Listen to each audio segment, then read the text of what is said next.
Death sentence New York. Their games revealed. And it's not just New York, but Brussels and London, and it's all declared by their own data.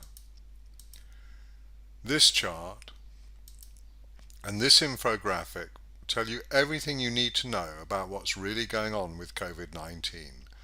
I'll put them both full screen for a second and then we'll get down to discussing them.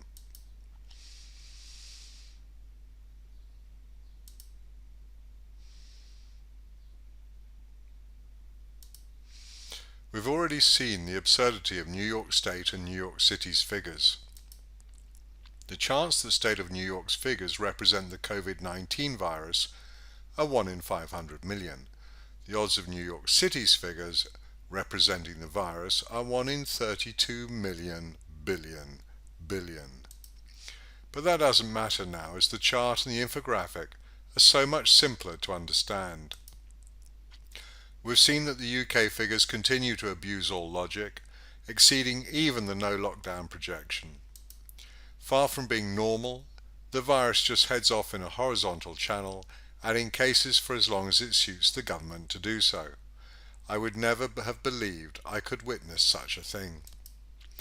Cases post-peak almost touch the natural virus decline line, but continue along above it.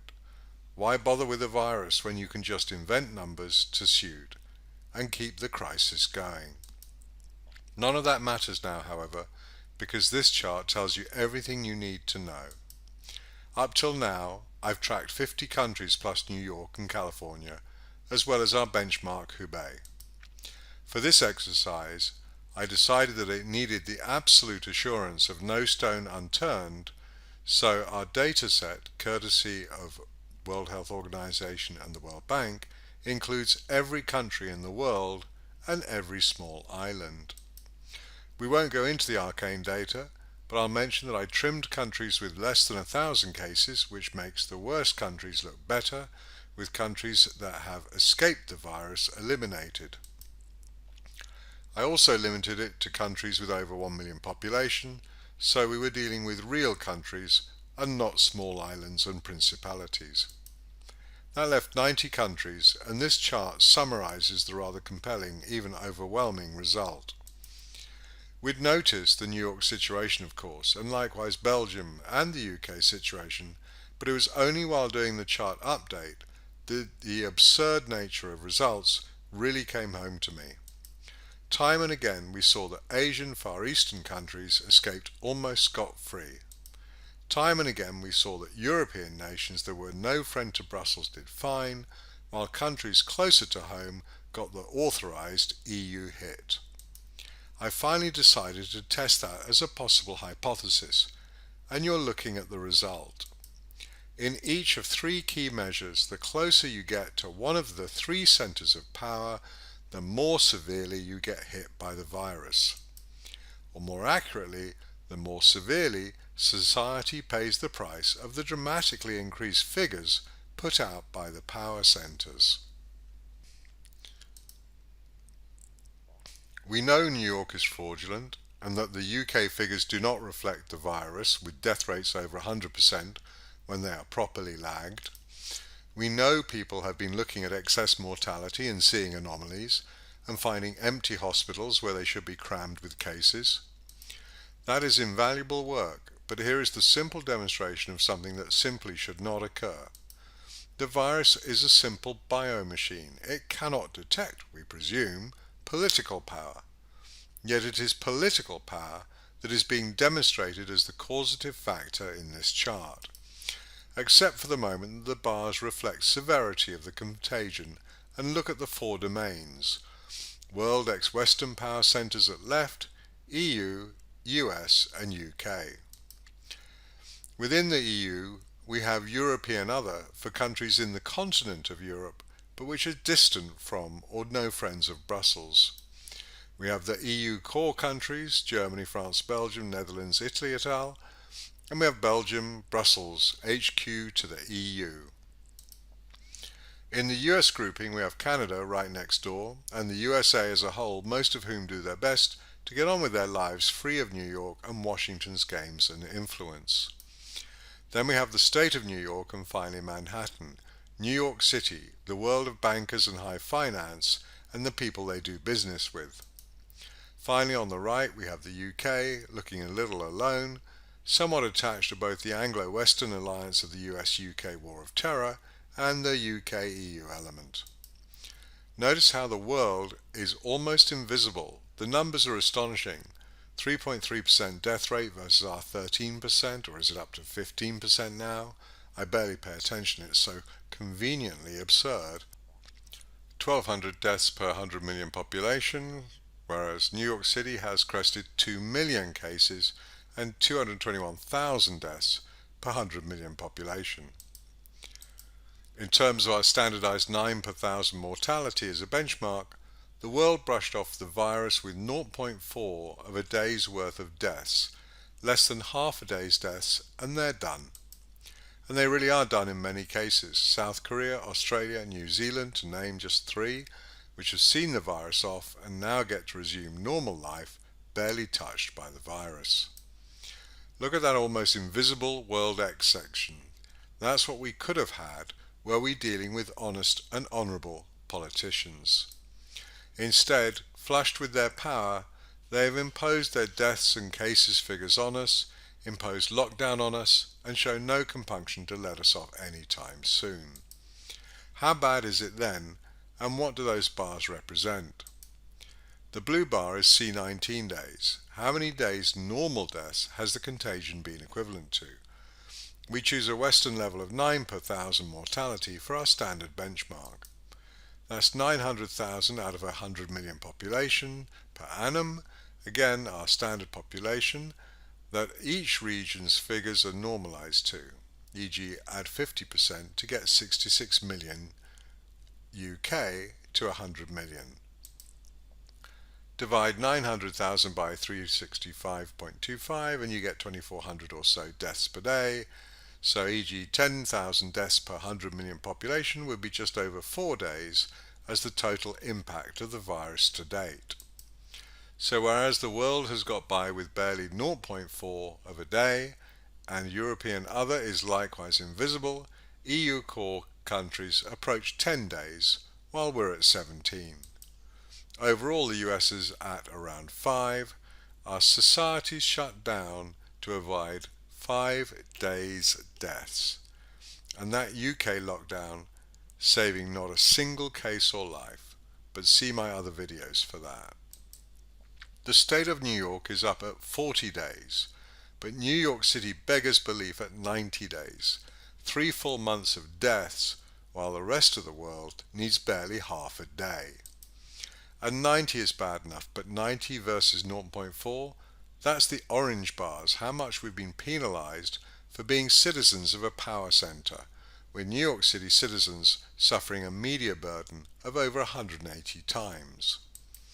I say media burden because while the virus is real and some people will have died, it is extremely unlikely that they represented anything unusual as a total versus normal deaths in society.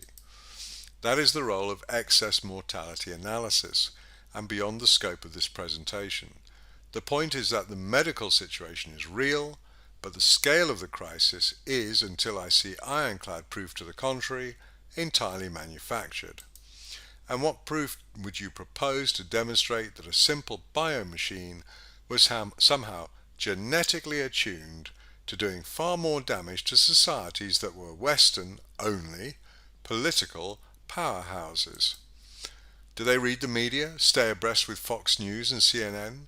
Do you see COVID-19 talking heads discussing the latest initiatives in Washington, London, New York and Brussels? No, and nor does the virus report its own cases and deaths.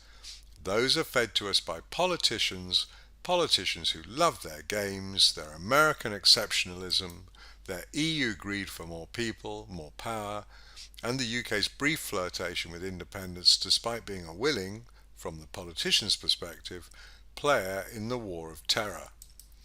Add to that Herr Gates and Ferguson and a report I had intended to write, but which got sidelined by this. Reading the Imperial College report, my anger at the Johnson-Ferguson betrayal was reignited.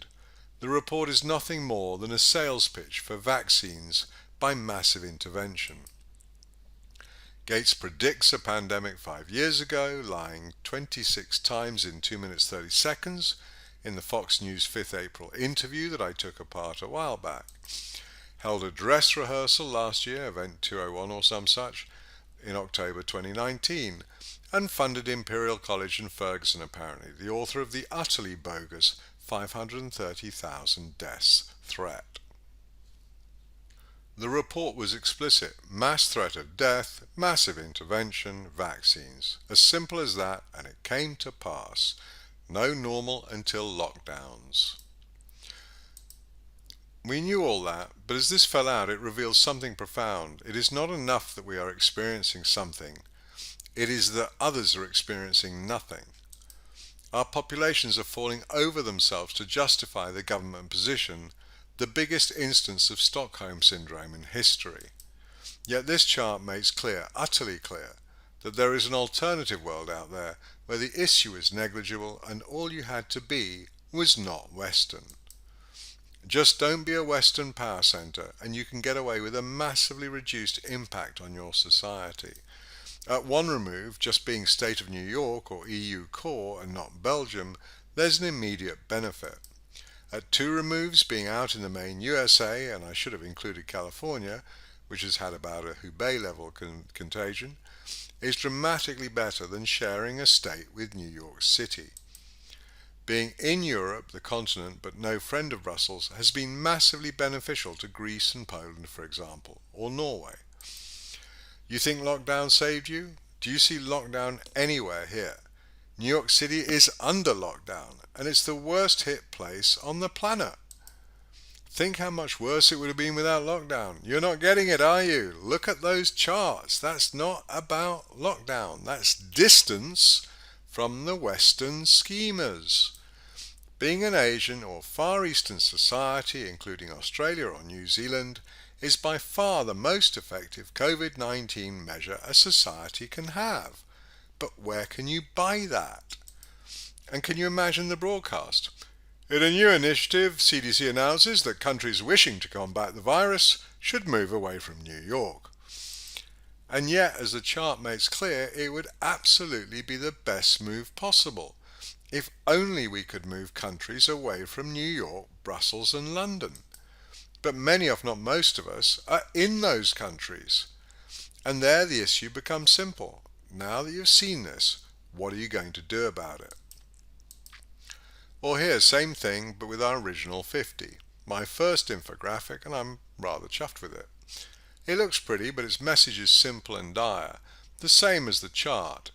Pray that you don't live in or near New York, London or Brussels. And it has nothing to do with the pandemic and everything to do with what has been done in the name of the pandemic. These figures and those of the chart aren't complex analysis. They're just fourth May's cases and deaths normalized to 100 million population. That's it. So there you have it. I'll no doubt be uploading the data and spreadsheet to the evidence repository, slowly being built around our new Lucet Veritas channel, Let the Truth Shine Out. I certainly never expected the truth to be so elegantly and simply demonstrable. This really is about as simple as it gets. The further you are from New York, London or Brussels, the safer you are from the games that politicians are playing with your lives. It may still be tough, but it won't be the virus figures generating the crisis or justifying the response. I know it's been absurd in Australia and New Zealand and no doubt elsewhere as well. What can I say? People fell for the huge figures put out by the government. If your figures aren't huge, how come the rebellion isn't flourishing? Because it should be even more compelling. Whatever your situation, I hope that you'll appreciate the message in the government's own data, as I've always maintained it must be. Their own data condemning them. Absorb it as you've absorbed the memes, and this time throw it all back in their face. A political virus targeting political power centers? I think not. Politicians playing with people's lives and manipulating the facts? That doesn't even need a reply, does it? Pitchfork time and take your pick. This infographic or this slide. Share the hell out of them. It really, truly doesn't get more blatantly obvious than this. And as a tiny hint and recipe, get the population in millions, cases and deaths for a specific day, times cases and deaths by 100 over the population in millions, take deaths per 100 million times 365.25, divided by 900,000 to get C19 days, find the average of each group of countries, find the average death rate for each group of countries, treat New York State as a 20 million pop country and New York City as a 9 million country. That's it basically, as simple as that. We could have avoided lockdown if more people had realized that 3085 times 66 over 59.17 does not equal 530,000. Maybe now the game will be so obvious we can finally put them all in jail, where they absolutely belong. No apologies. They destroyed societies for greed, no mitigating circumstances, just nail them. I'm still Andrew May, the 60-year-old Brit, mathematician, financier, technologist, husband, biker, pilot, healer, whatever. Feel free to get in touch, Andrew@peerlessreads.com or andrew@amather.com. Either should get to me.